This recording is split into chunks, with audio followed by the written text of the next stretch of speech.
Welcome to the Inside College Soccer Podcast, brought to you by Sports Recruiting USA, the college soccer recruiting experts. Now, here's your host, Chris Cousins.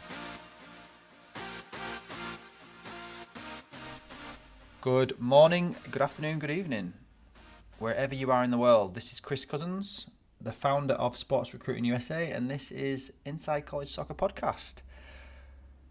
Well, episode number 3, and it's a good one this time. We have one of the world's leading sports psychologists, if not the world's leading, but he's definitely up there, Dan Abrahams.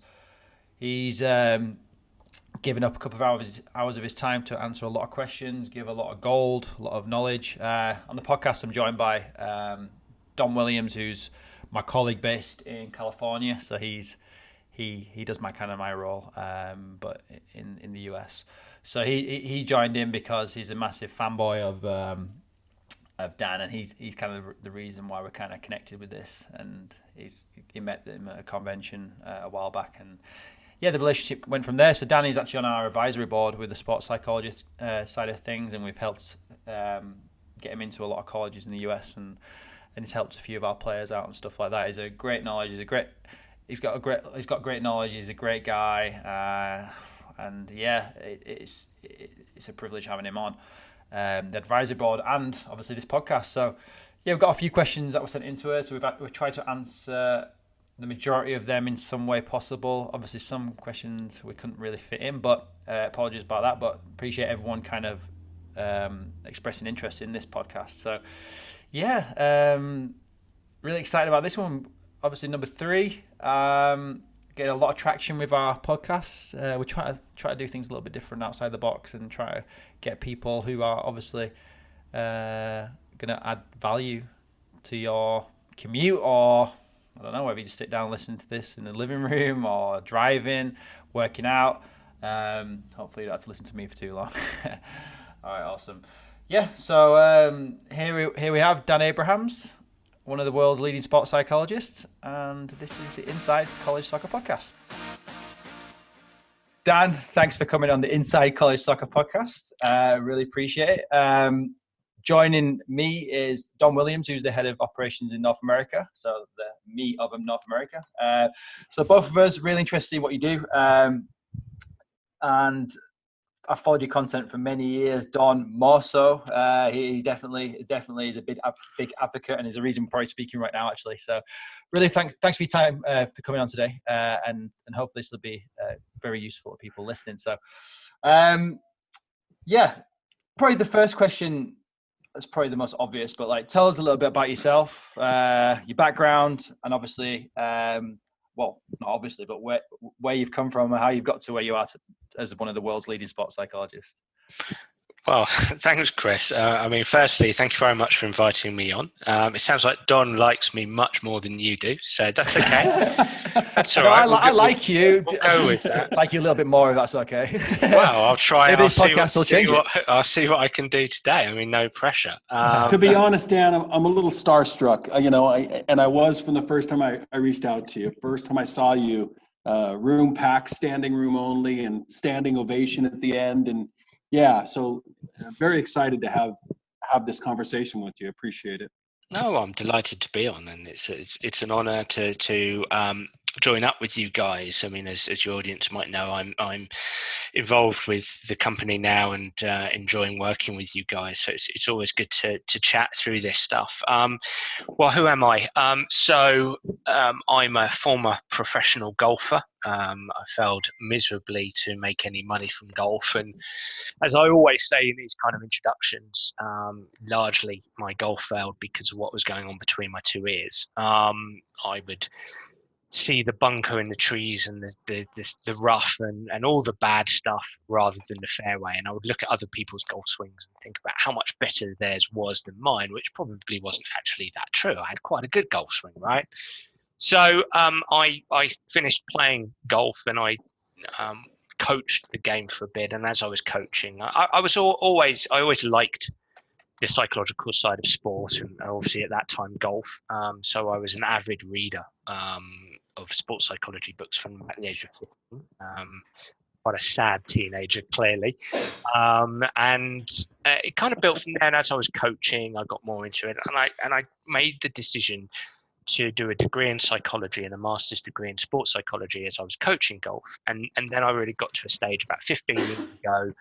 Do I stay as a golf coach and have the sports psychology on the side, or do I go full out and become a registered sports psychologist here in England, have supervision and become registered? And so I chose the latter because I was really keen to work in other sports. I was just starting to feel that coaching in golf alone wasn't going to fulfill me enough.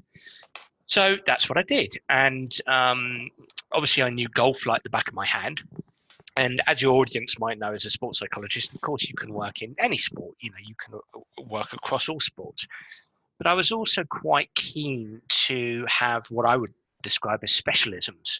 So I knew golf like the back of my hand. And then I was kind of thinking, well, what other sport could I get involved with as a sports psychologist that I could really specialize with, really learn the language of the sport and learn the specific challenges that players within that sport face? Because I think every sport has its unique language, it has its unique challenges and unique way that people talk and go about what they're striving to do. So I was always a big soccer fan, kind of, because I was a Spurs fan growing up, and that was quite torturous supporting Tottenham Hotspur in the 90s because they weren't. Yeah, I'm sorry, Dan. I apologize for that. Yeah, no, that was quite painful. Not been so bad in the last few years. Could be worse. Could be a Bradford City supporter. Oh well, yes. That's. I remember when Bradford City were in the Premier League for a season. Actually, yeah, during the 90s. Yeah, we do better than you in the 90s. Actually. Yes, exactly. They were the mighty Bradford City in the 90s. So, yeah. And so yeah, I knew soccer reasonably well as an armchair supporter, but I thought, okay, I'd really like to get involved with soccer, and so I began at the beginning, really, as you do, and I started to get involved in non-league. I worked for free in non-league, and we're very fortunate. One of my first appointments was with a gentleman, a coach called Wayne Burnett, who is now the under-23s coach at Spurs, funnily enough. And he was a brilliant coach at the time. And I remember it was with a club called Dulwich Hamlet and then Fisher Athletic. And Fisher Athletic were in the 6th division, the Blue Square South, as it was called back then. And we had a bunch of players who had come down from being in the Arsenal Academy and the West Ham Academy and some top academies. And we had an incredible season, and I really learned a lot. And at that time, I got introduced to a player called Carlton Cole. If everybody remembers him, he used to play for West Ham. He was at Chelsea before that. So I worked with him, and he did a lot of really good hard work on the mental side of his game and developed to the point where he actually went from languishing in the West Ham reserves to England international. Fabio Capello called him up. And then sort of other West Ham players latched onto it and started to work with some Spurs players and QPR players and across the board. And so I suppose since then, I've been working away behind the scenes very quietly, very confidentially a lot of the time, with very fortunate really guys to have worked with some of the best soccer players, men's and women's, girls and boys, globally. I've had contracts at Fulham, West Ham, QPR. I was at Derby County working alongside Steve McLaren. I was at Nigel Pearson as well, and now I'm at AFC Bournemouth, working there through the medical department, working with Eddie Howe. I've got a number of individual players I work with in the Premier League, some of whom played Champions League. But working with all ages, as I say, I work with a lot of American players, work with a lot of colleges, and written a few books as well, Soccer Tough 2, and Soccer Brain. And then just several years ago, I think final thing to say here, I was asked if I could further try to bring to life. I mean, my passion is to demystify sports psychology for soccer players and soccer coaches and soccer parents. And I wanted to create a platform, an online platform to help players, coaches and parents work together on the mental side of the game. And so I produced the Dan Abraham Soccer Academy, which is a bunch of animated videos to help players, coaches, and parents work together on the mental side of the game. It also supports them through weekly emails. And so that's where I am, and that's my relationship with you guys as well. I think we had a dozen or so colleges who signed up to the Dan Abraham Soccer Academy at the beginning of August, so they've been using it this season quite successfully, I'm quite pleased to say. So that's where I am. I work on this quite hard, and I suppose this is absolutely the final thing to introduce, guys.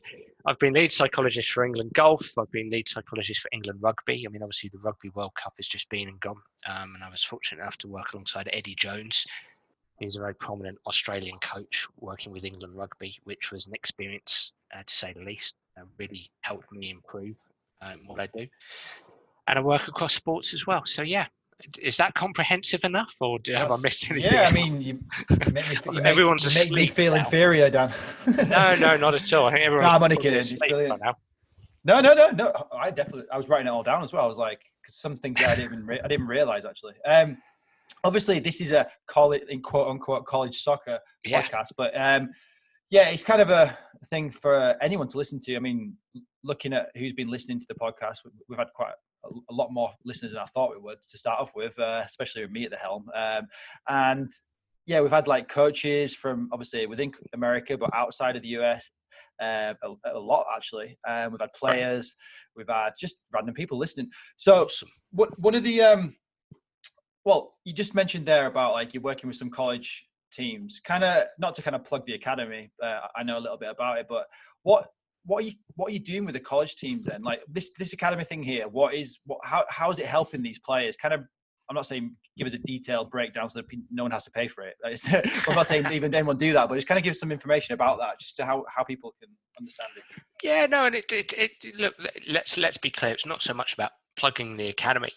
It's really about my no. I mean, my passion is to, as I said earlier, to demystify sports psychology for soccer players and coaches, because obviously we're talking about colleges here, so that's mainly players and coaches, right? And I'm really passionate about a college program having a mental skills framework or a mental skills curriculum to what they're doing.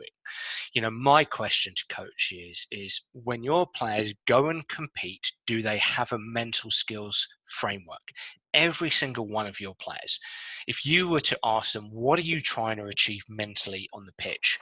Are they able to say, Coach, I'm trying to do A, B, C? And then are they able to articulate how they're going to do that? Coach, I'm going to do this, this, and this to achieve A, B, and C. You know, for me, that is a critical essential. If you don't have that, then you're not optimizing you're not optimizing, not giving your players the very best opportunity to high perform more consistently under pressure. Players need a mental framework, mental skills. That's what I'm passionate about. And that is what the academy offers. But that's what I do whenever I work with a player. So if I'm working with a player at Bournemouth, it's like if I'm working with a player, one of my clients played in the Champions League final over the summer. And I won't say who he is or which team it was on, but you know, this player had a game face going into this massive global game with billions of people watching. He had a game face. He was using controllers. He was striving to squash his ants. So there were three things he was trying to do mentally. And let me tell you this, Chris and Dom. Let me tell you this: is that what was imperative for him is that he put mindset first. So going into one of the biggest games in the world, one of the biggest games in professional football, professional soccer, his number one objective was something to do with his mental skills. It was to execute his game face no matter what, no matter the score, no matter how he was playing, no matter who he was playing, no matter how the opposition were playing, no matter how his teammates were playing. His job was to self-regulate, to manage himself, to get in his best performance state and to stay there no matter what. And to me, that has to be number one. It has to be number one. It has to be number one because because the game is so tough, the nature of the game, the fact that the opposition can be playing very, very well, and that's tough to manage, the fact that our brains and nervous systems can tend to be negative, they can tend to bookmark failure, they can tend to hang on to mistakes, because a big challenge in soccer is to get into your right performance state and stay there no matter what. That's absolutely imperative. So that to me is it's so important. It's so important that players, no matter their level, and I think college is a time when we really are thinking about performance, aren't we? We really are thinking about outcomes. Our job is to win games. Yep, we want to develop players, and as we develop players, then we give ourselves a better opportunity to win games. But ultimately, when players set foot on the pitch in college games, we want to get into those playoffs, we want to do well in those playoffs, and ultimately we want to win. How do we do that? My argument is that we need a mental skills framework for each individual and for the team as a whole. And when we have that, that promotes great conversation between coaches and players to do with the mental side of the game. That creates great conversation amongst players to do with the mental side of the game. They become a student of the mental side of the game. They become a student of the mental side of the game and their mental side of the game. That's so imperative. And that gives us a better chance to high perform, and that gives us a better chance to win more games, in my opinion. It starts with the mental side. And that's what the academy does. That's what I do every day. That's what I preach. That's what I promote. Some coaches might disagree with that. That's fine. That's an interesting conversation, an interesting debate to have. But that's really what the academy tries to do, is when I talk to college coaches, I say, come on, let's build a world-class mental skills framework for your players. Let's build a world-class environment where players are passionate about talking about mental skills, where you are reinforcing mental skills every day, in every activity, whether it be rondo, keep ball, small-sided games, passing activity, whatever it is. Every activity, you are reinforcing mental skills. I think that's absolutely imperative. So what you mentioned a few things there, and there might be a lot of people who don't know what these are, but like, what's the game face? What's squashing your ants? What's that sort of thing there? Just kind of briefly, without obviously going too deep into it. No, I don't mind talking a lot about it, because I think what I would say is, the one thing when I'm involved with players, it's actually, and coaches and programs, my job is a sense maker. What the academy does is sense making.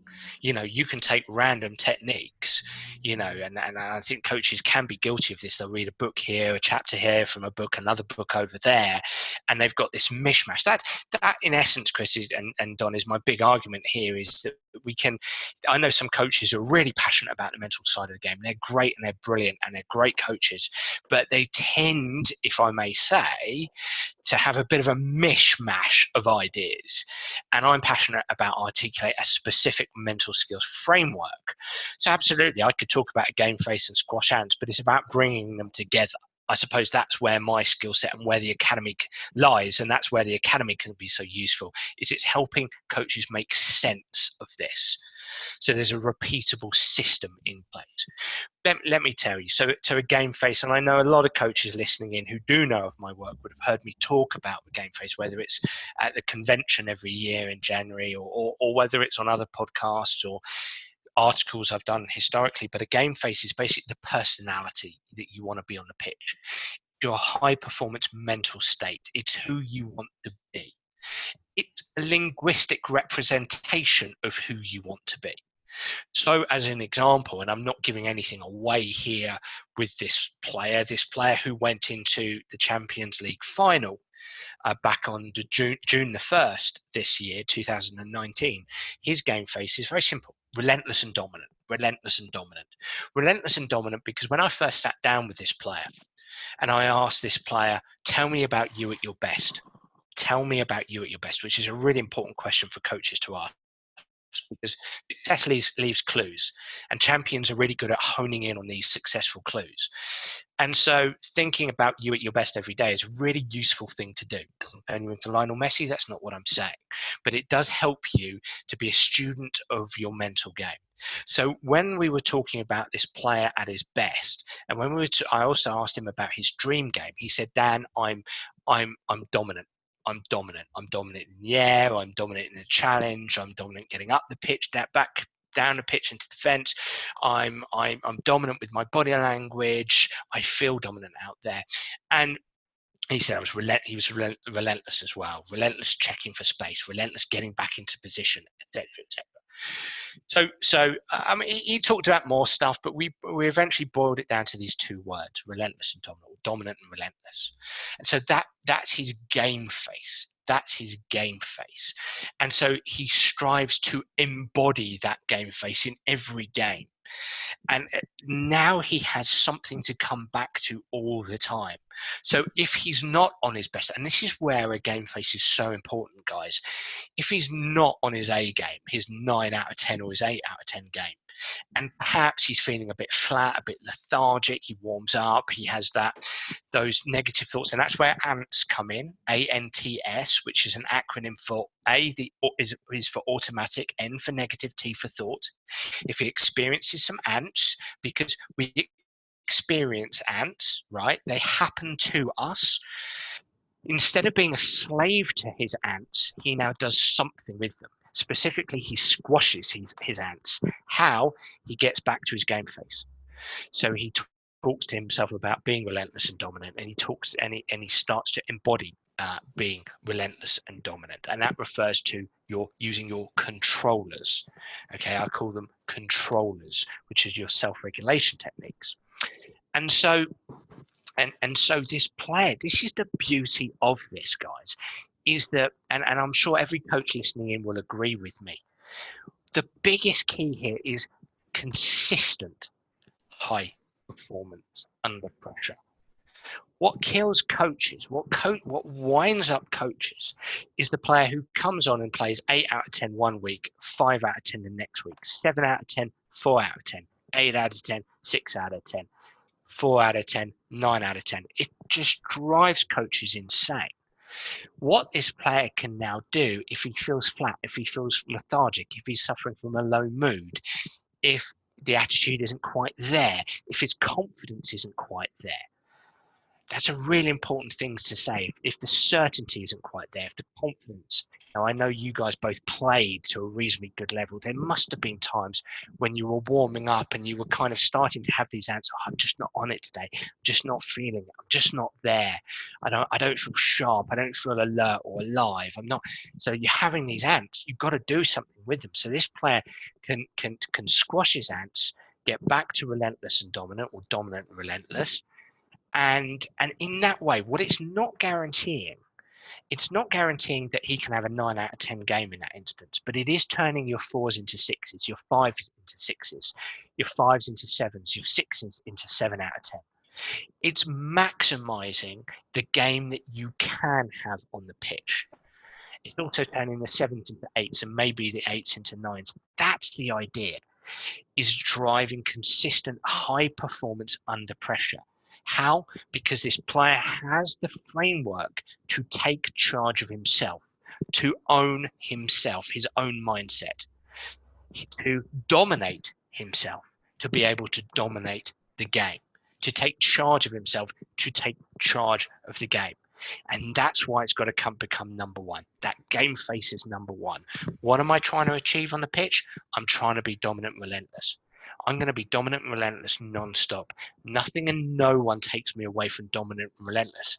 Just imagine, Chris, if we had been working together when you had a scholarship, right? Didn't you? You were a scholarship? I had ants in my pants. Right, exactly, man. And it makes your feet sticky. It makes you lethargic. It gives you tunnel vision. So you're not seeing a 360 degree around you. You're not going to act quickly. So your anticipation slows. Your decision making is going to suffer. It's not going to help you be the best that you can be, no matter what that looks like on that day. So Whereas if we'd been working together back then, okay, back in, I don't know, when was it, 1980s, 1970s? Before World War II sometime. Yeah, no. So if we were working together a decade ago, whenever it was, Chris, we would have been working hard on creating a narrative Monday to Friday going into your game at the weekend. What is my job on the pitch? It's to be in my game. For example, dominant relentless. I am going to be dominant and relentless non-stop, no matter what. Now, if I was to take you back a decade when actually you were at college probably, and I was working with Carlton Cole, and I can talk about this because I wrote this in my first book, Soccer Tough, and it's actually a case study on the academy. So we've got case studies on the academy. And when Carlton made his debut for England, he made his debut against the world champions, Spain at the time. There was Xavi on the pitch. There was Iniesta on the pitch. Now, what happens? Carlton, he was on the bench, and Fabio Capello had said to him before the game, he said, "Carlton, I'm going to play you. You know, you will have a game." And so, 75th minute, Fabio Capello gets up, big imposing figure, turns around, beckons Carlton, gets Carlton down. So he comes down, piece of crowd just coming off. So he's standing on the side of the pitch, and it was so easy for him to have a whole pile of ants. But he was thinking two things, one of which I cover in the book, the other of which I cover in the academy. In the book, I talk about head, shoulders, knees, toes. When I was working with Carlton, if you remember that song that you sing at school, head, shoulders, knees, toes, yeah? So yeah. I correlated that to kind of the body, the embodiment that he wanted to have on the pitch. Get your head up, shoulders up, on your toes. So he was doing that. He also at that time had a game face, and this is what I talk about in the academy on one of the videos. He had a game face of aggressive monster. So it was really easy to have, as you would say, Chris, ants in his pants. And to be fair, he did have ants, because everybody has ants in moments like that. Ants aren't a bad thing. It's just we want to turn down the volume of ants. When I say squash ants, we want to turn down the volume of ants. And so this is what Carlton was doing. How was he doing it? Aggressive monster. I'm going to get out there, be aggressive monster. He wasn't giving in to those automatic negative thoughts. Thoughts happen to you. He wasn't giving in to those thoughts of, don't mess up. Oh my God, Iniesta's on that pitch. Xavi's on that pitch. Oh, don't look a fool. Oh, don't let myself down. Oh, what will people think if I let down? The kind of thoughts we tend to have under pressure, he refused to give in to that. And he kept himself up. He went out there, aggressive monster, and he played well for the 15 minutes that he had. You know, he maximised his game, and that's what that's all about. That game face, maximise. And he had a good career, right? Has he recently retired? Yeah, he has. You know, look, he went on and he did fine. And you know, don't forget, he went from Claudio Ranieri, who was manager of Chelsea when Carlton was in the academy, and he was scoring something like 30, 40 goals. He said, Carlton's my lion. Carlton's going to be the next best striker in Europe. And he kind of didn't kick on like a lot of young players don't. And he found himself languishing in the West Ham reserve team. So ultimately, Carlton had about a dozen or so caps for England. And I think that's something he should be really, really proud of. And he became a bit of a West Ham legend, helping them get back up from Championship back up into the Premier League. You know, so that's really important. And I think the final thing to say there is, the narrative is this. Yes, my job on the pitch is to strive to play at my best, but it's also to strive to get the best from my play. I'm going to repeat that because that's really important to understand. And that's something I'm saying to my clients who play in the Premier League every single week. My job on the pitch is to play at my best. Think of an 8 out of 10 or a 9 out of 10 game.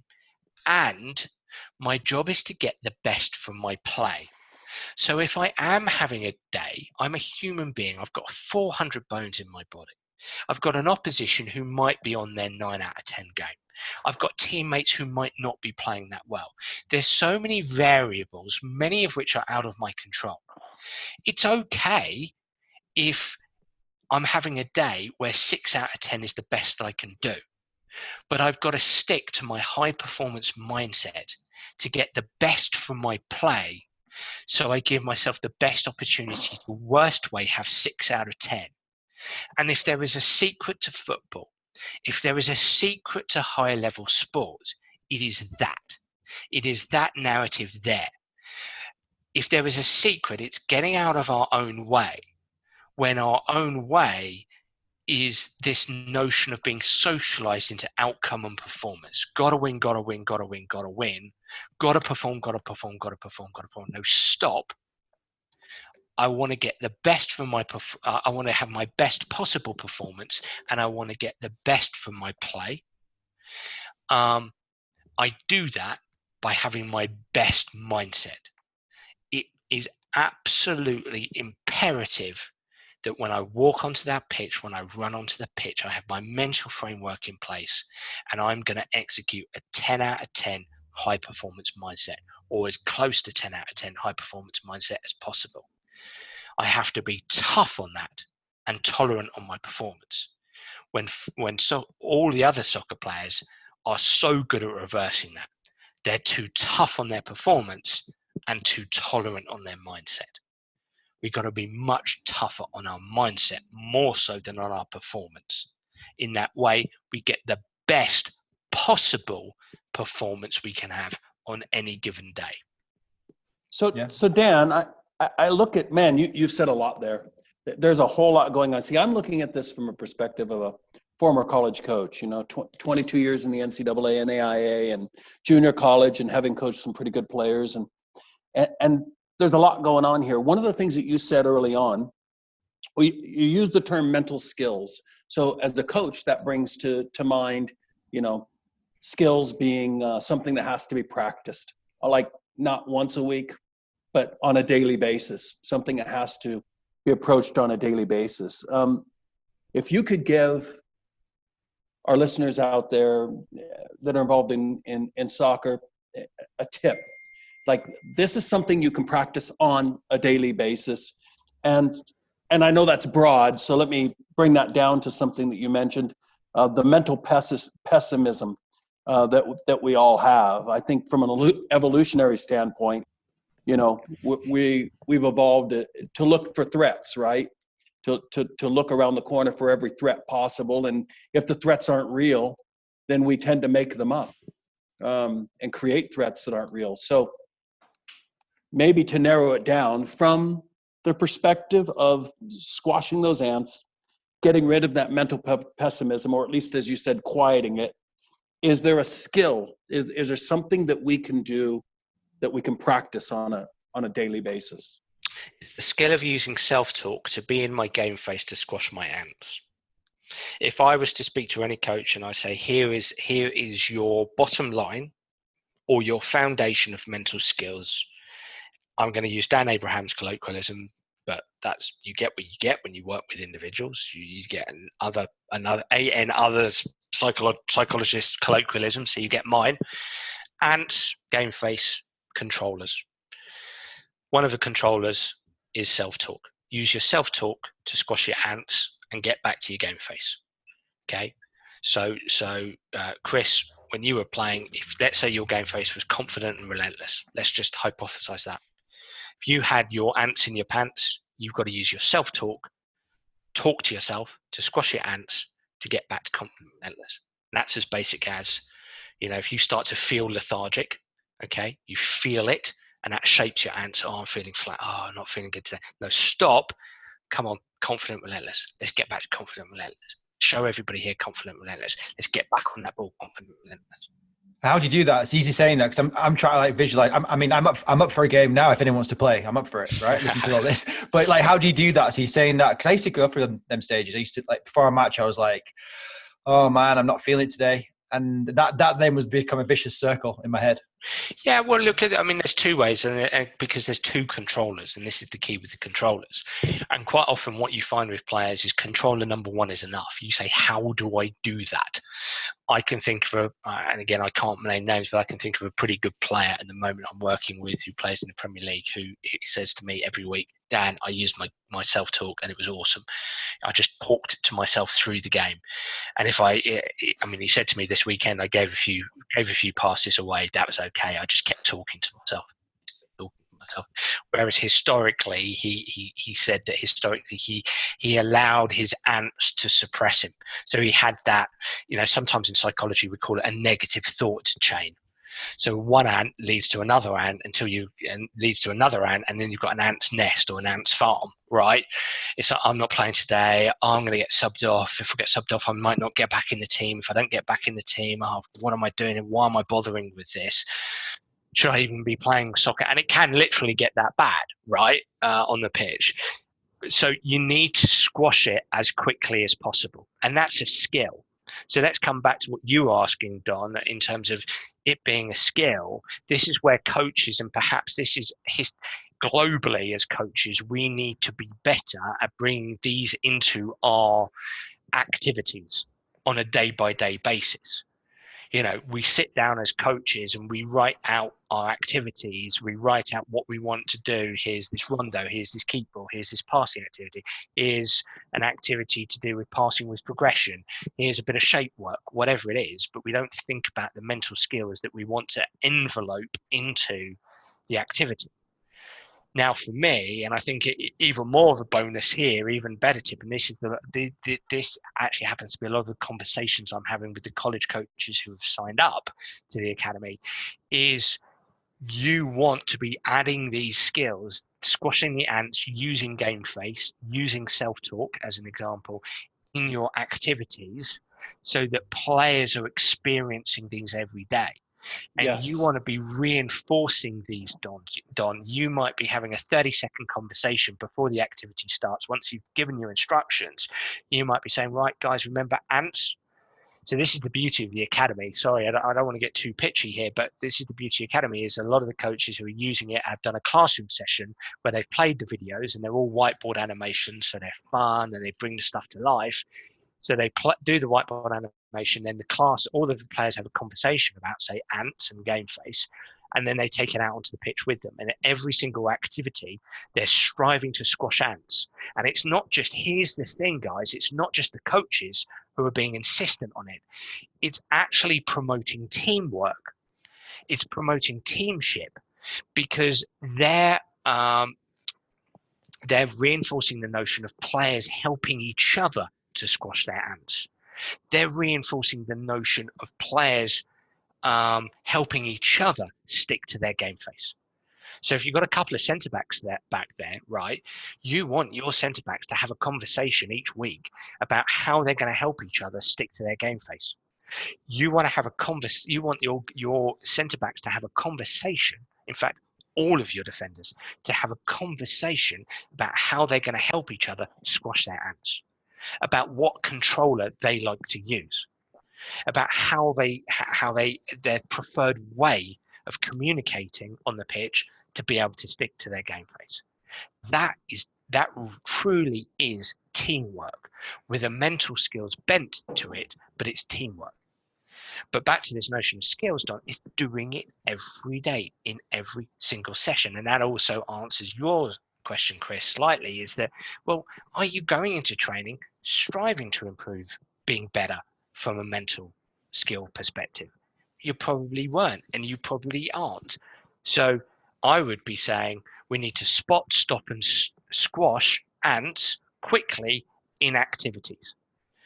When we do that in activities, we'll get better at doing it on the pitch on match day. Last thing to say here, Don, you're quite right. I could talk for not England, I could talk for Europe about this stuff, right? And I know I get a bit carried away, but you're quite right. Let's cut it back. When I'm talking to coaches about the academy, or I'm talking to coaches that I work with one-to-one here in England, or even in the States on Skype, I'm often saying, let's pick 3 or 4 skills that you are going to put into your coaching curriculum that is the foundation of the mental skills you want. So I've got, when I talk to coaches, some coaches will say to me, Dan, you know what? Match script, game face, that's enough for me. I'm really happy with that. I'll have other coaches who will say, game face, ants, match script. Great. I'll have other coaches who'll go, I want controllers, ants, script, game face. Some have 2, some have 3, some have 4, but you gotta have something. And this is my big bugbear, is that even in the Premier League, they don't have anything. And so everybody on a Monday morning going into the club that you work at, everybody's like, well, we've lost and we're bemoaning that. We've won and we're delighted. but there never seems to be an appraisal, an analysis, a reflection on the mental skills of the weekend. We lost. Let's give ourselves a mark out of 10 for our mental skills. What was our game faces like? What was our controllers like? Were we squashing our ants? We won. How good were we in our game face to help us win? Let's have a conversation about that. So that's vital as well. But you're right, Don, you've got to strip it back, know exactly what you're doing from a mental skills perspective. It cannot be a mishmash of stuff, in my opinion. So when you go into Bournemouth, are you allowed to, I'm not sure if you're allowed to say this, but like, do you work individually with everyone and analyze the last performance, or as a team, or how does Bournemouth do things differently to maybe other teams that you kind of mentioned? Or didn't mention? I suppose I can talk a little bit about this. I mean, I would say much of this is proprietary, so I do need to be sensitive of that. But what I would say is my role predominantly functions through the medical department, and anybody who knows anything about sport, I suppose elite adult sport, is the medical department is always a hive of activity, and so I do get to sit down with all of the players, not from a group perspective but from an individual perspective. So I've certainly worked with just about every member of the Bournemouth team, and sometimes you're sitting down more with a player and then less with another player, and that shifts around. So I do try to keep things consistent with players. I always try to say to them, look, come and have a chat with me for 5-10 minutes each week. Worst way. Others like a little bit more, and that's how I really conduct it. But there were a good of a squad of 25. I would say there's at least 15 players who would have a game face, who certainly know about ants, who know about controllers, and might have a preferred controller. Essentially, I also I'm really passionate. I'm a sports psychologist who's really passionate about skill acquisition as well. So I'm in a really fortunate position. Fortunate is the word I was trying to get out there. Fortunate position to be able to observe training and give my thoughts to the coaching staff and feedback on that side of things as well. So that's how it functions. Every club is different, and I would say at Bournemouth I predominantly work with individuals on their mindset, more so than an integrated process, if you like. If that makes sense. Yeah. No, it's interesting. Is there any? I mean, I listen to all of this, and I think a lot of this stuff is obviously transferable to real life as well. So, for example, like the night before I go to bed, I always write down a list of stuff I've got to do tomorrow. And if I don't do that, the next day I'm a shambles. It takes me forever to kind of work out what I've got to do in my life. So it's kind of mentally preparing myself. But I'm hearing a lot of stuff like squashing the ants and game face and stuff like that. You can actually do in real life as well. Maybe I'm wrong there, but that's obviously. There obviously are things like that. You can't. Yeah, 100%. I strive to squash my ants, and I don't always succeed. And sometimes I say to myself, you know what? I'm turning down the volume there from about 7 out of 10 to 2 out of 10, and that's good enough. You know, I've still got some lingering doubts about a certain situation, but that's okay. I'm managing myself as best I can. And if I may also comment on what you've just said, though, I love what you've done there in terms of writing a list down the night before the night before the next day, if you like. You're sort of diarising, you're writing a schedule, and that's a lot to do with personality characteristics as well, Chris. I mean, organising your days is a lot to do with conscientiousness, the personality trait of conscientiousness. So we have, as human beings, we have 5 major personality traits. It's called the Big 5 in personality science, one of which is conscientiousness. So conscientiousness is essentially achievement and being orderly.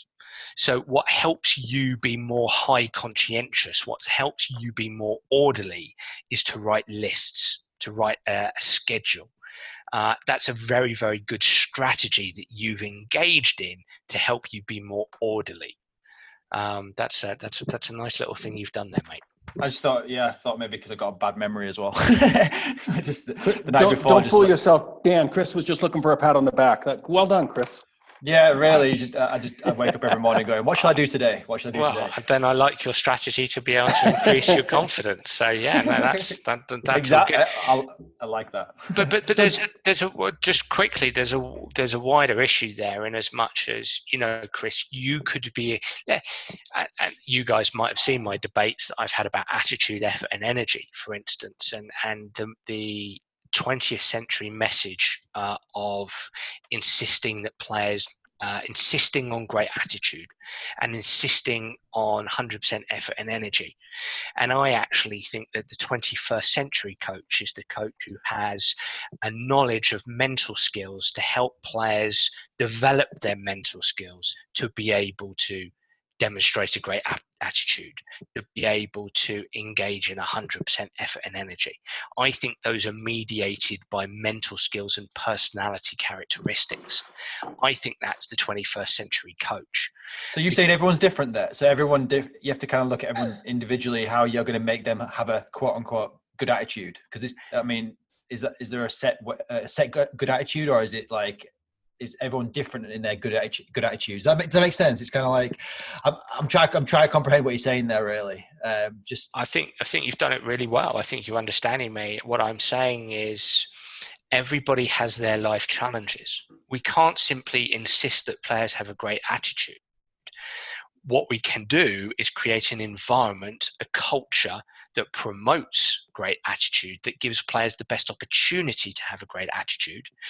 And those cultures and environments that do that will engage in mental skills, will engage in helping players develop their personality characteristics, will engage in psychological safety. So giving players the opportunity to talk about their vulnerabilities, for instance, that's related to psychological safety. We might actually develop a psychologically informed environment. What a psychologically informed environment is it's an environment that appreciates that everybody is different.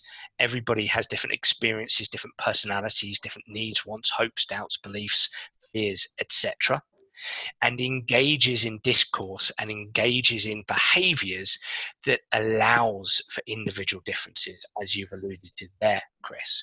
That's absolutely essential. So I'm saying there's a disparity between the 20th century message of, well, I insist that you have a great attitude.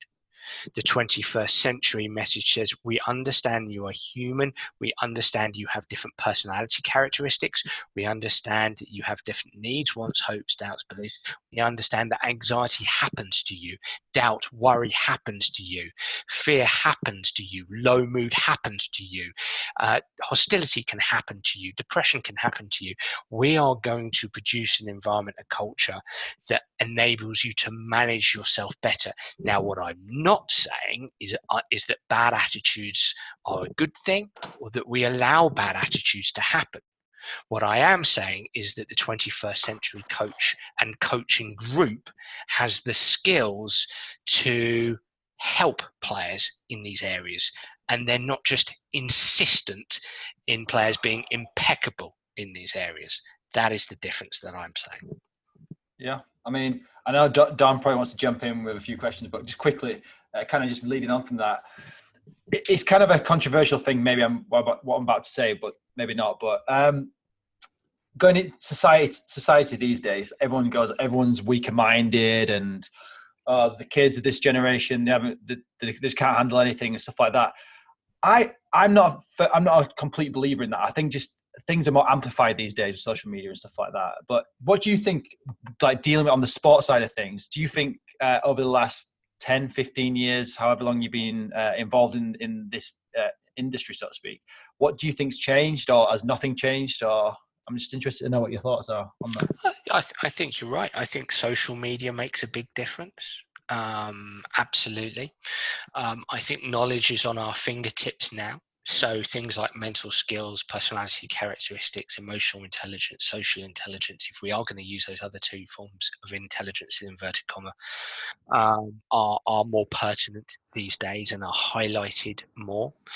But I think that also, let me come back to this notion of knowledge. We have more knowledge now. and we understand human beings better now. I don't think we can get away anymore with, well, the player knows it or doesn't know it, or the player's just got to do it, or the player can't do it. Everybody can go on Google Scholar these days. Everybody can go on Amazon and order books related to human functioning. And we have a much broader knowledge of how human beings function. And I think as a consequence, we just need to be better. I think it's a really interesting question. I please excuse me if I'm struggling to answer it coherently. No. Because I think they're clearly generations. Things do change, and perhaps right now I'm struggling to articulate accurately what that might be. Yeah. But I think there are things that haven't changed. And I think that back in the 60s, 70s, 80s, 90s, the way we coached back then, there wasn't the knowledge base. There wasn't the access to mental health, well-being, welfare, articles, books, resources, mental skills, performance psychology resources. And so there was more of an acceptability or more of an excuse for saying, well, he or she just doesn't have it, or he or she is just weak and isn't mentally tough enough, tough in inverted commas. I think that because there was a lack of resources back then, or there were less resources, then we could just say that and that was okay. Now more and more, I can speak for the UK, that's not acceptable anymore. For example, the case of British cycling, that's been one of the most successful medal-winning programs in all sports globally, but has been seriously chastised and seriously changed as a consequence of the way they went about getting the medals, which was allegedly putting athletes in harm's way. And what we were saying is, still strive to win gold medals, but do so in an optimal fashion. Do so with well-being and welfare policies in place. Do so with a mental health policy in place so that your cyclists, your athletes win gold medals and silver medals, get on the podium without their well-being and welfare and mental health being jeopardized. That isn't acceptable, and that's not optimal coaching. I'm saying optimal coaching is not bullying around attitude, effort, and energy. It's not as basic as insisting attitude, effort, and energy. It's not just insisting that people are coachable. It's being good enough to help people be coachable enough. It's about being good enough to help people have a great attitude, to help people manage the challenges in their life, to help welfare and well-being, to help them optimize themselves as competitors and people. We have to think of the person, the player, and the performer. That is skillful coaching. Thank you. Wow. No, I was just, Don, you want to add something there? Yeah, well, Dan, I love that. I really do. Something comes to my mind, Dan, that I've wondered about for years. It affected me as a player, and it affects almost every player that I know has superstitions, right? So our American audience will know Wade Boggs, a baseball player, played for like 18 years for the Yankees and the Red Sox, and he had to eat fried chicken before every game. He had to go out at 7:17 p.m. and go out for sprints. He had to write the same things with his bat in the batter's box every single time. And for him, it's whether that was what worked for him or whatever, but it worked for his career, and for myself, I had to put on my left sock before my right sock, and I had to put them on exactly the same way. I'm old enough that I played pre-back pass rule, right? The first play of the game was the team had to pass me back the ball and I had to touch it. And once I touched it, I was fine. If I didn't touch the ball for 10, 15 minutes, I'd start to go nuts. I'd start to just, it didn't settle me. So what's going on there? Because I know a lot of players have superstitions like that. What's really going on there, Dan? For me, superstitions are an effort to manage anxiety. We're going to a game, it's an anxious situation. And the narrative we'll have on a week-by-week basis is it will correlate what we did during a game with what we did before the game. And so how superstitions potentially arise, and let's step out of any kind of religious superstition, because that's slightly different, and works on perhaps a deeper belief level. What players will do is they'll sort of say, well, I wore my red socks. Well, not so much socks, because you've got to wear your team colours, I suppose. But I put on my left sock first, as you said there, Don. And I put on my right sock second, and then I had a really, really good game. And so you build a narrative, and that narrative cements a belief, if you like. And that's how it builds. And maybe that's reinforced the following week, where you do the same and you have a really good game. And then you might have a bad game the third week, but it doesn't really matter, because then that might be due to something else.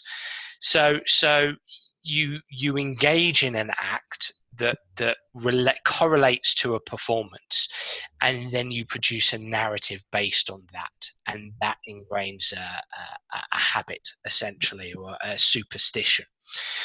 But here's the thing. So and when we do that, it then lessens our anxiety, and whether that leads to a great game. Well, great games depend on lots of variables, and that's the thing. That's why it might not always lead to a great game, but it might not always lead to a great game, because it's correlational and it's not causal. It's correlational and it's not causal. So what I would always do, if you're inviting me to give you an answer, and I think it's interesting, Don, I think if you look back in that final example you gave me, was one of the most destructive of all, which you hear from a lot of very, very, very good players. You're in good company, Don. I've sat down with some pretty good players in my lifetime doing this, and you hear about some pretty strong superstitions from some household names, and you scratch your head, because you think there's no logical relationship there at all. But that relationship has just been forged in a player's mind. And your notion of, I have to touch the ball in the first 10 minutes. And as you said, well, the first thing I would be saying to you, and what I say to players who say this kind of thing, is, what if you don't touch the ball? A player often says to me, I've got to complete a great pass in the first 5 minutes, or I've got to win a tackle. But what if you don't have the opportunity to? Or what if you misplace your first pass? What, you're going to let the rest of the game, that 85 minutes, be dictated by your first initial pass or your first initial challenge? I mean, that's quite, you can have that if you want to, but that's quite volatile, isn't it? So it's really about striving to help players build a routine rather than a superstition. And a routine will be more causal than correlational. It can't be 100% causal, because that's just not the way this works, really. But we can use things like imagery. We can use things like what I would call a match script, which would be to have 2 or 3 game cues, actions related to the responsibilities within your role that you can look at. You can be focusing on using your self-talk during your routine. You can remind yourself of that. You can go through certain physical things, but physical things that will actually relate to the physical side of the game. So something that's much more routine-based, that is probably adaptable, Don. Rather than I've got to do this at 2:30, half an hour before kickoff. The reality is you might not have turned up by that time. Or it might be that the manager wants to, or the head coach wants to speak to you at that time. So you probably want a routine that's a bit more adaptable, that's as close to causal as can possibly be. So imagery develops confidence. That's not 100% causal, clearly, but it's closer than putting on your socks in a particular order and playing well. And just really based around the kind of mental skills that I spoke around earlier, and physical cues and skills that you'll be working on day to day. That's what I would be trying to promote for a player. Yeah, very nice, Dan. Thank you. Yeah, it's crazy when we see players have to listen to a certain song, and if things go wrong and their iPod runs out of battery, and you'll see them they're just not on that day. They just don't play well, and it's wild how many superstitions that we come across. Well, one of the most interesting ones was actually going back to that non-league appointment I had, and we had a new player who came in midway through the season, and his superstition was he wanted to leave the changing room last. There was one big problem.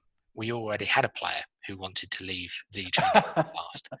So what ensued was this comedic pushing match, and in the end, I think Wayne, the manager, just stormed back in and pushed them both out at the same time, clattering their heads between them, I think. But yeah, and I can't remember for the life of me how they sorted it out after that. But that's the challenge of something like that. It's right the way down to having to urinate in the same urinal, every single match before they play. There's some stuff, and I don't want to belittle people. I don't want to say it's bizarre, but I think it's not bizarre. It's just dangerous, and it's suboptimal. It's come on. Let's really logically break this down, and let's create some impactful routines that can possibly make more of a difference and help you to take charge of you. That's the important thing here. You take charge of you. You start to take control of yourself as much as you possibly can. So, Dan, as a college coach, I watch these kids. People don't realize what the day of a college player looks like. It's a 50 to 60 hour work week. It's insane. These kids are up at 5 and 6 in the morning. They're in the weight room. Then they got to head off to 8 o'clock class. Then they come back for 1 o'clock training. By the time you're cleaned up and everything, it's 3:30, 4 o'clock. Maybe you've got another afternoon class, and you've got a maybe team study hall, and then go back and do it all again. And then, Friday and Sunday is the game schedule typically for the NCAA. And it's insane. You get 24 hours to recuperate before you've got to go perform again on Sunday. And oftentimes there's travel. There are teams in this country that'll play on a Friday, hop on a bus, drive for 8 hours, and then have to play again on Sunday. And it's crazy. So in this hecticness, it's hard to find routine sometimes, or the energy, I guess, to do routines. So if there was one thing that you could recommend to a player that's got that kind of a schedule, this isn't a professional schedule. This is more hectic, I think, than a pro schedule. Great. What would you recommend to players if there was one thing you said, look, this is that I would recommend that you do to start building this routine, right? This mental skills training. What is there one thing that you could pin down? Well, look, and putting my psychologist cap on again, if we go back to those personality characteristics, you can end up in a vicious cycle here.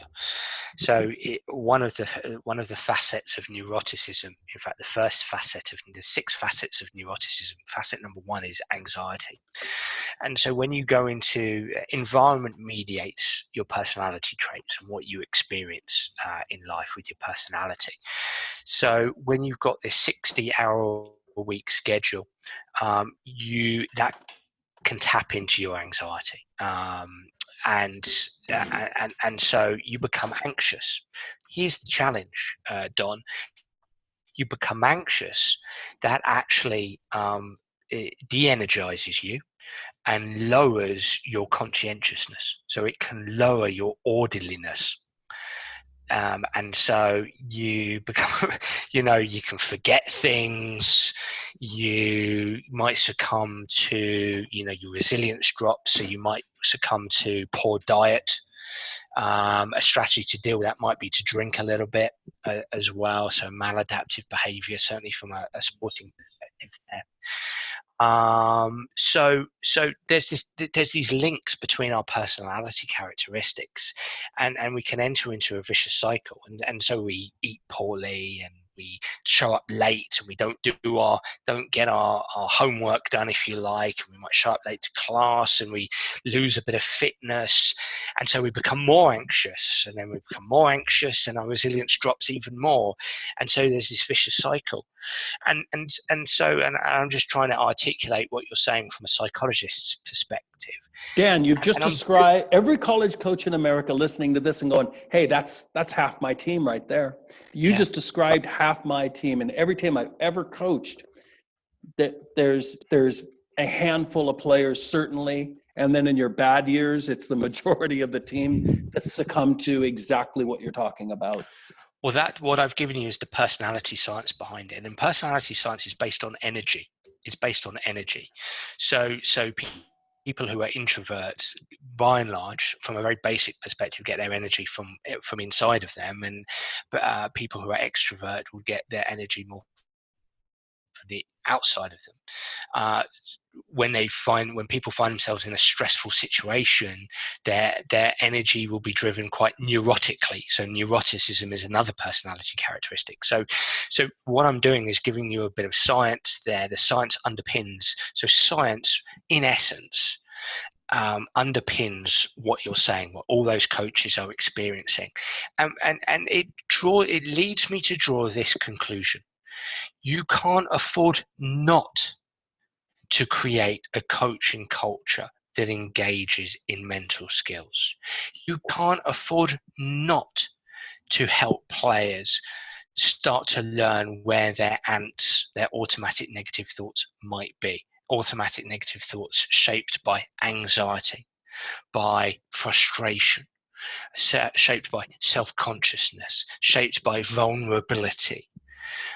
You can't afford not to engage in some form of program or some form of framework that can help players manage these better.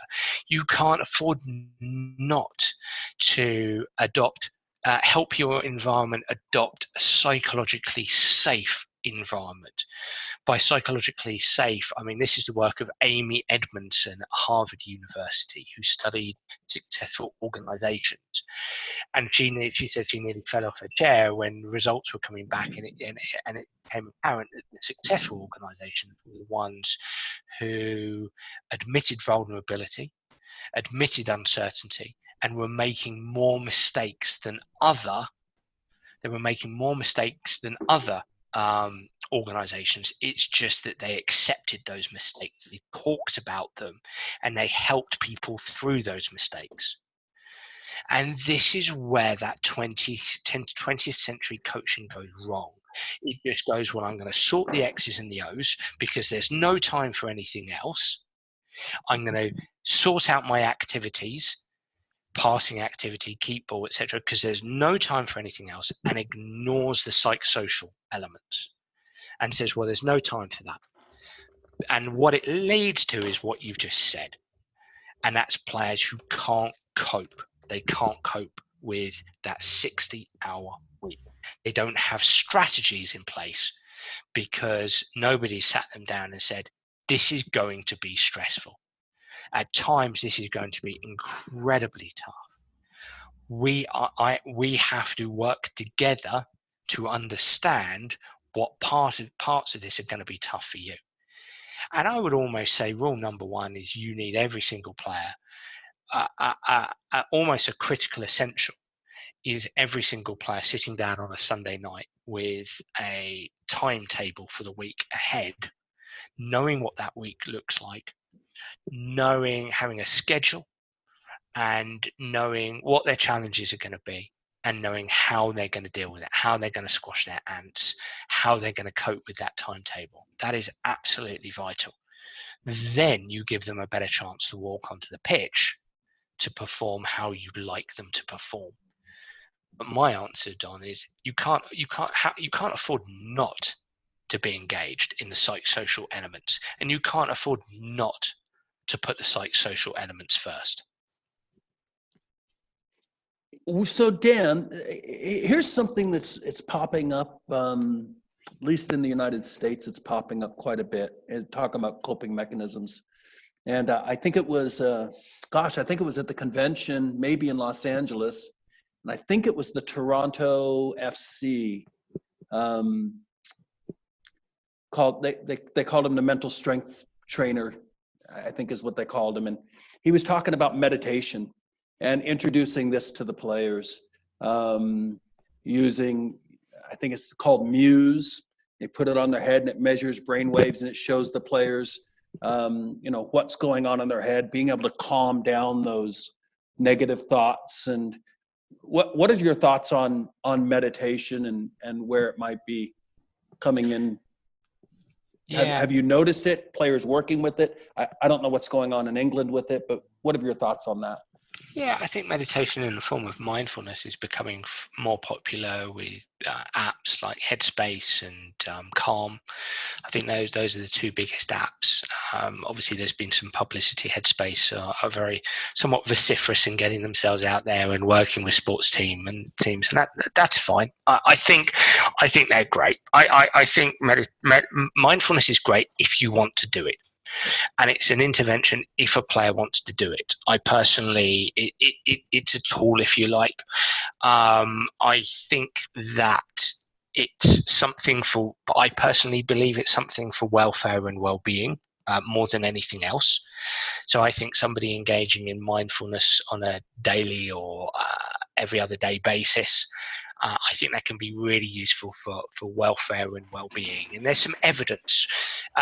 There's some and you'll have to excuse me because I don't know the statistics off the top of my head, but I think some evidence out there to suggest that mindfulness is effective for lessening anxiety. I think the jury's out in other areas. I personally believe, if I may say, that the jury is out with the relationship between mindfulness and performance, other than that correlational notion of, if my well-being and my welfare is better, then I've got a better chance to perform. Fair enough, but it's correlational and there's no causality there, essentially, in my opinion. So I think it's good. I don't think you can force everybody to do that. I think it can be a part of an individual's mental framework, for sure. Absolutely. And I think it can do a really impactful part. And I've certainly recommended that players use one of the apps to help them clear their mind on a day-to-day basis, and just become a bit more experienced at directing their attention, because that's what mindfulness is and meditation is. It's essentially the capacity to pay attention, and that might be paying attention to your outside world, or it could be paying attention to your inner world and lingering on what you're attending to.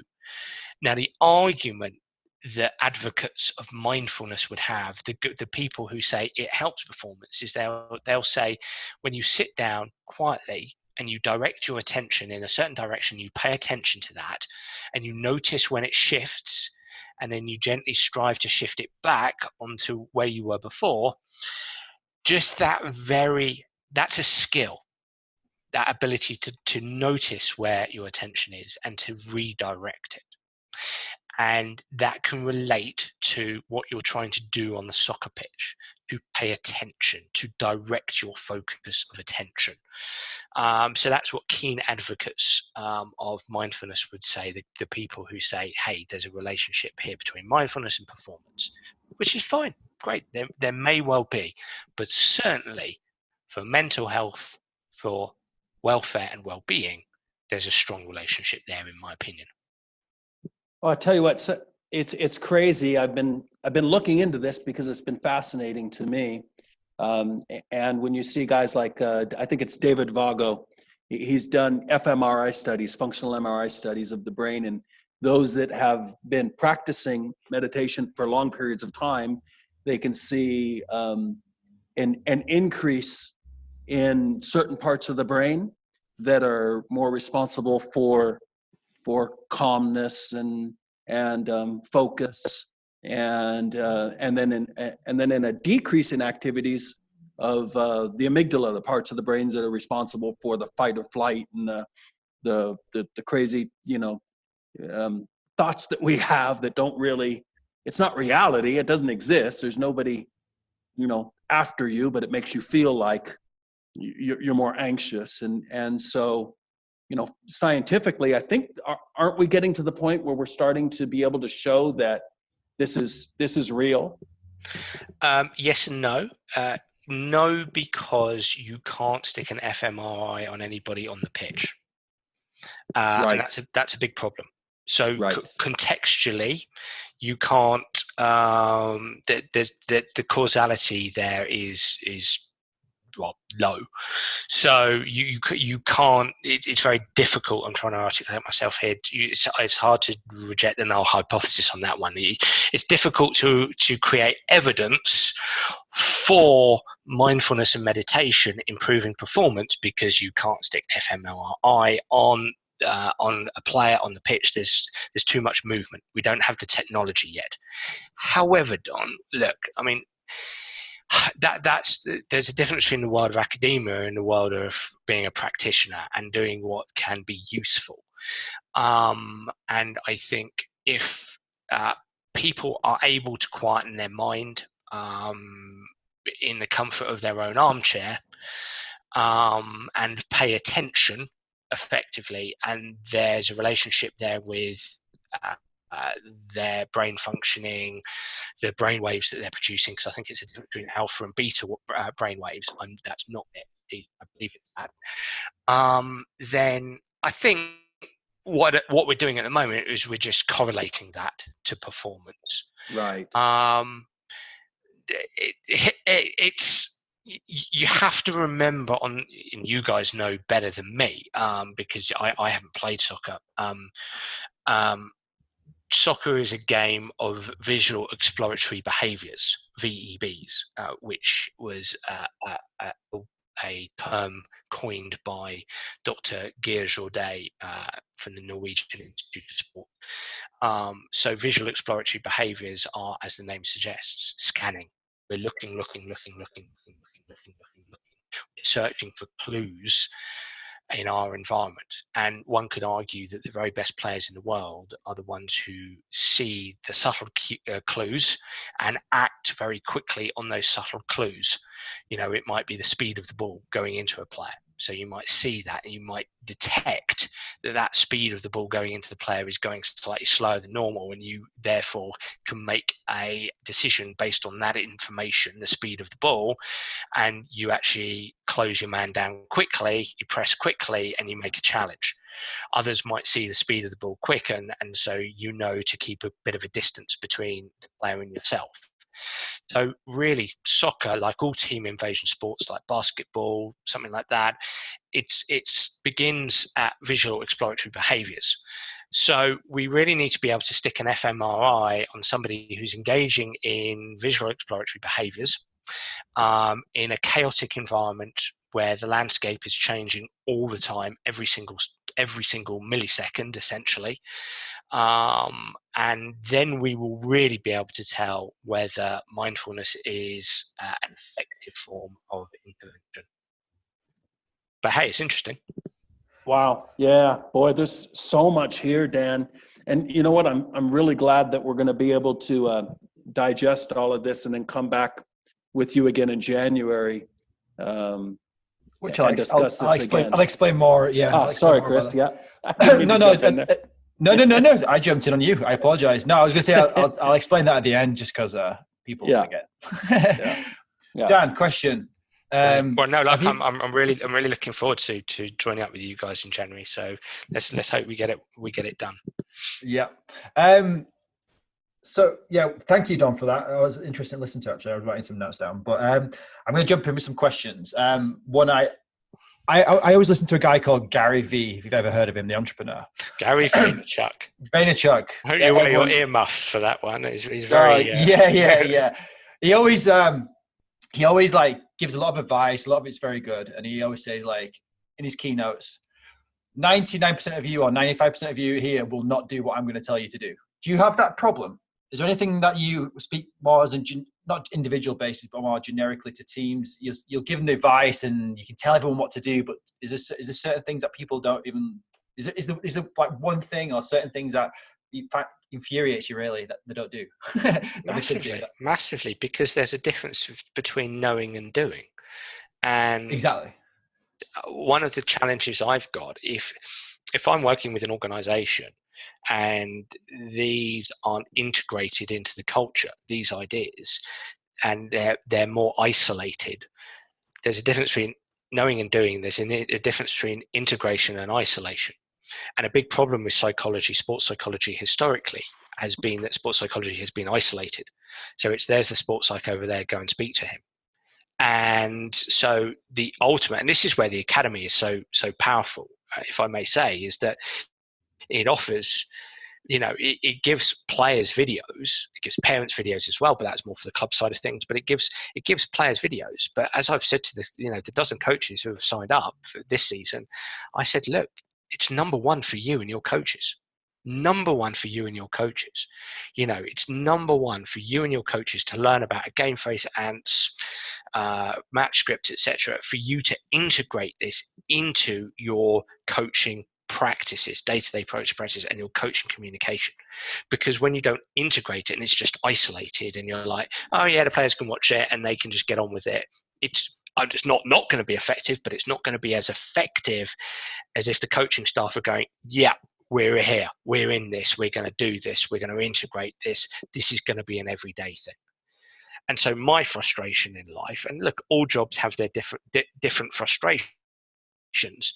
If I have a frustration, it's that it's not integrated enough into the day-to-day sessions and activities and language. And so impacting change can be tougher. It can be tougher. And so when it is integrated, then it makes it much easier. So you often find that you talk to players about, say, you help them create a game face. Not all the time, Chris. I mean, I would say the majority of the time, I don't know, let's put a random figure on it. 75% of the time, I'll sit down with a player and we'll talk about game face, controllers and ants and high performance mindset, HPM, and they'll take it away and they'll have my support and they'll go and do it. And they don't need any coach on the training pitch to reinforce it.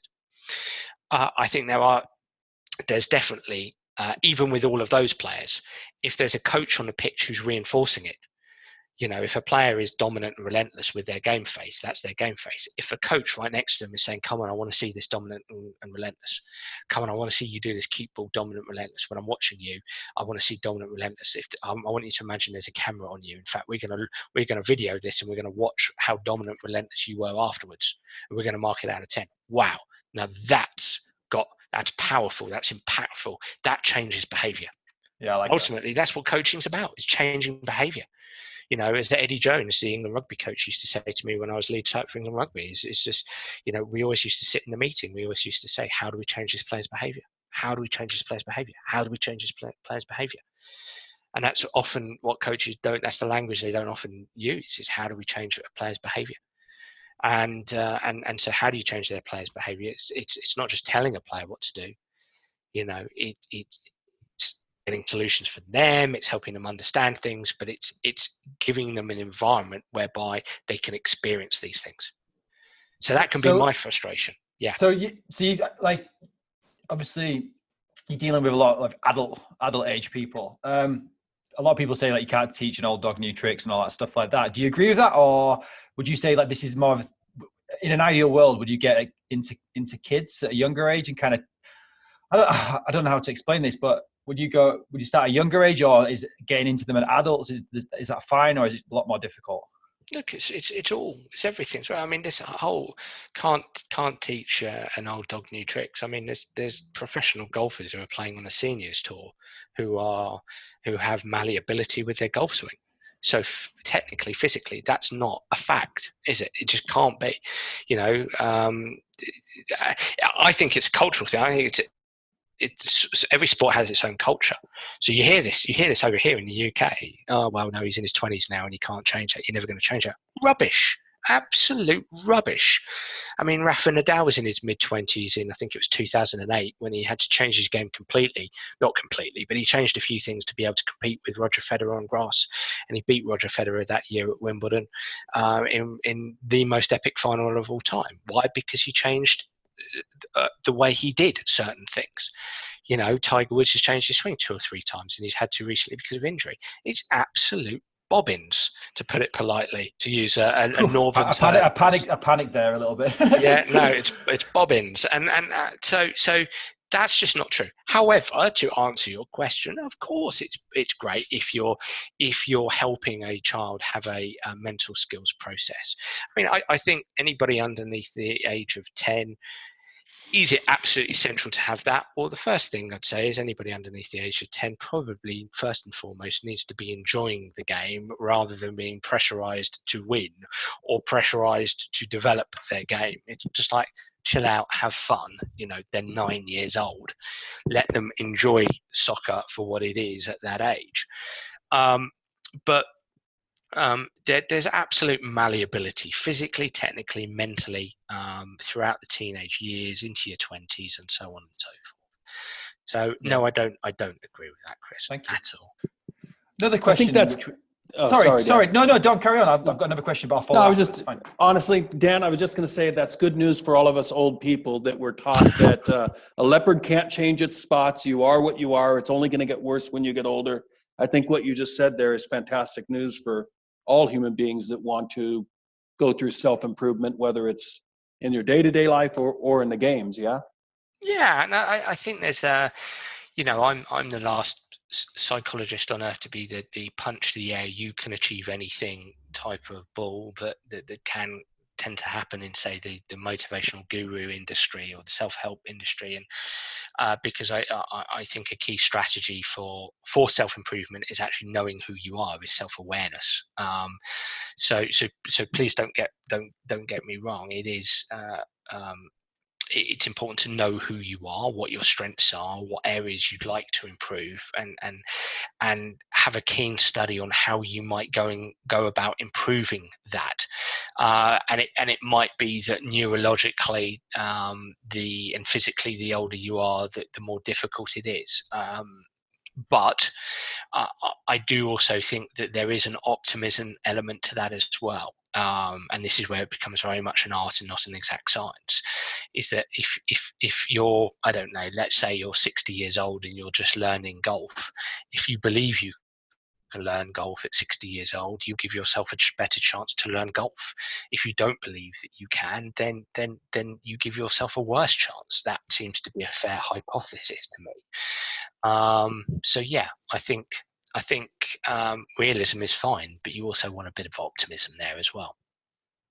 Yeah. Okay. I'm going to jump in with a random. We're going to start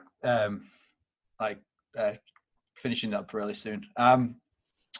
One of the questions we got asked about maybe 3 or 4 times was from people like university students, actually, psychologist students, and they said, like, how did you set yourself apart from other psychologists? Like, how did you get to where you are now? Like, obviously there's a hell of a lot of sports psychologists around, but like, what did you do different? What's the key? Obviously the first answer is the pretty obvious one, which is to work really, really hard. I went and did stuff free, and I fully appreciate not everyone can do that. But I think as long as you're ethical in what you do, there's always teams out there. No, it's not going to be LA Galaxy, and it's not going to be, the best teams in the world, but it might be your local team in LA, your local under 13s, your local under 12s. It might be a few coaches there or something like that. Go out and do it. I really believe that. As long as you're honest, as long as you say, I'm still a student, I'm doing this, not going to charge you, I'm not fully qualified, don't tread where you can't, you know, from an ethical perspective. It does tend to be the Wild West out there for that kind of stuff. But I don't think there's anything wrong with that as long as you're honest. So definitely go and do it, because when you go and do it, it's scary. And the more you do it, the less scary it becomes. Because I do think I had an advantage. I mean, I was coaching golf, and when you coach golf, you're doing it 40 hours a week. You know, and you're coaching so many different people, and that gives you a real head start. And then I just went, and as I was a student, I was just doing it with golfers a lot of the time. You know, I was doing psych a lot, and then I went off and I did stuff free, you know, in non-league over here, and it built from there. So I would work very hard, go and do it. Don't just, I get people who contact me for shadowing, and it's like, well, my work's confidential. I just can't offer that. I'm really, really sorry. I can't. I'm too busy to give up much of my time. So just read my stuff and read other people's stuff and go and do it, and go and make loads of mistakes and go and look a fool in front of people. It doesn't matter. Go and do it.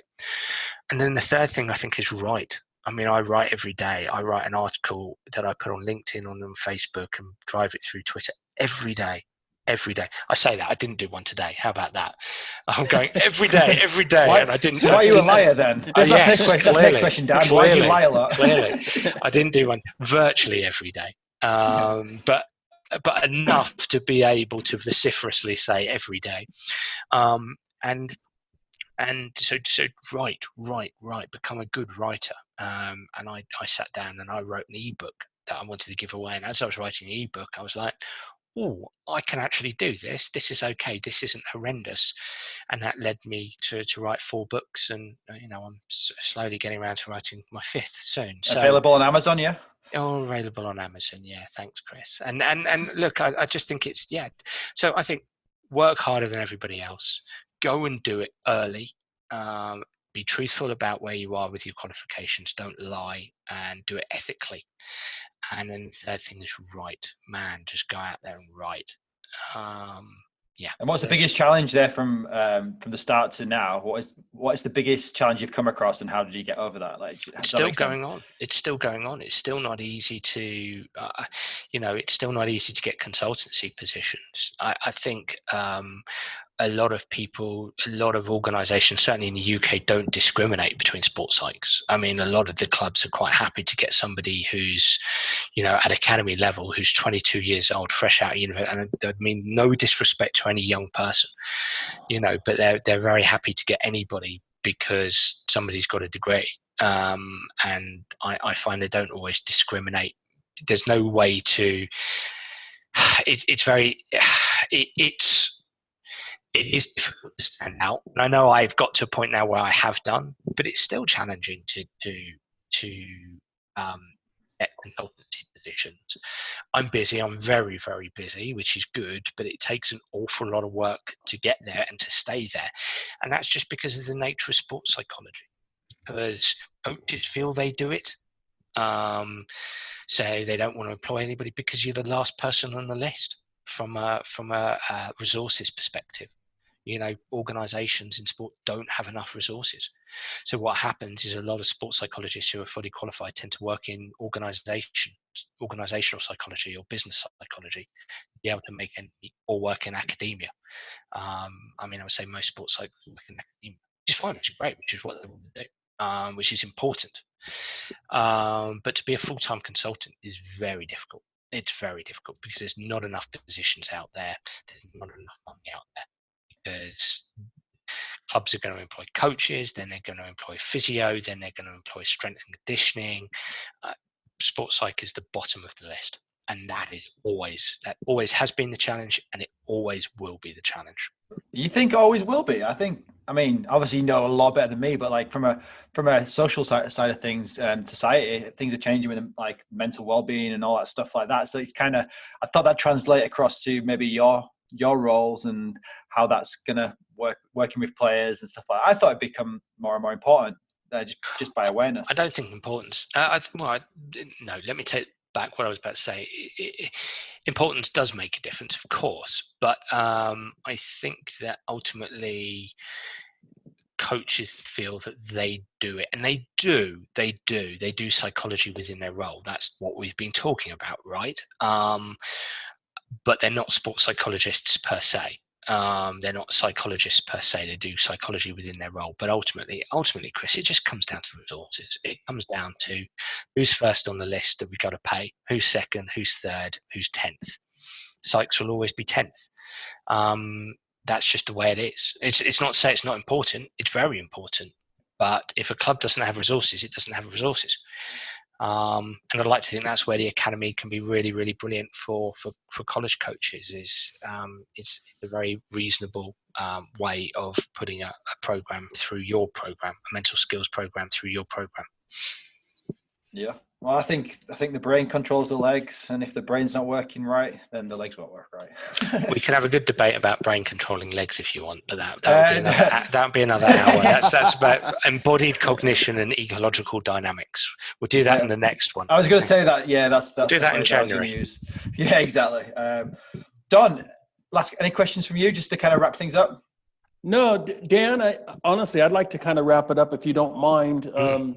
With you maybe being able to let our folks know where to, what types of, if they want to get a hold of you, if there's things that they need from you, maybe a college coach is listening to this and says, well, next year I'd like him to be able to work with my team. Is that possible? Yeah. 1,000,000%, Don. Yeah, absolutely. I'm really excited about how it's gone this year with these dozen coaches. How has it gone? So brilliant. Lots of positive feedback, and I think at the moment I haven't got permission to talk about any specific person, but across the board there's been really positive feedback, and I know in these circumstances it's obvious for me to say that, but there really has been, and I'm looking to improve the academy as well with my support and the type of support I give, and as much as support as I possibly can. So I'm really excited about it going forward. But can you tell us, Dan, is it a variety of division, NCAA, Division 1, Division 2, junior college? Is it a different variety? I mean, is there something for everybody here? Look, for everybody, and everybody has, I think junior college has signed up. We've had Division 3s, Division 2s, Division 1s, obviously Division, the lower you go down, I believe it's a lot to do with resources. And so we had a few colleges at Division 3 who sort of said, yep, we can do that. It's no problem. It's not too onerous, the cost of it. Yeah, look, it's been really, really positive, and I'm looking forward to getting more. And what are the coaches saying, Dan? Are the coaches saying that they're seeing results? Yes. Something different than what's always going on? Yes, and you'll have to excuse me because perhaps we can probably do another podcast and talk more about that early next year when I've had some more specific feedback, and obviously the results of where people have got to in the playoffs and what have you. From this year, but there's also I think every single coach has said to me is that they've built some foundations this year where they haven't had a mental skills program in before. They've built some foundations, and they've now got a great a rock solid foundation moving forward. So it is in the outcomes, but it's also in the capacity to develop players as well, and just produce the best possible, most supportive program for players that helps them not just with their game, but also with tools for their welfare and well-being. But look, I mean, people can jump onto, college coaches can jump onto my website at danabrahams.com and just click on the academy there, and they can get in all the information. And by all means, I'm always open to having a Skype and showing people actually inside the academy, so we can have a good chat about it and a chat about how it can positively influence your college and your college program. I'm going to be at the USC. Where is it in January? I've forgotten where Baltimore. It is. Baltimore. Thank you very much. Sorry, Chris. I'm going to be in Baltimore. We're potentially doing something, aren't we? But I'm going to be there for 4 days. And so if anybody wants to collar me and sit down and have a coffee and talk through the academy with relation to their program, absolutely would be delighted to.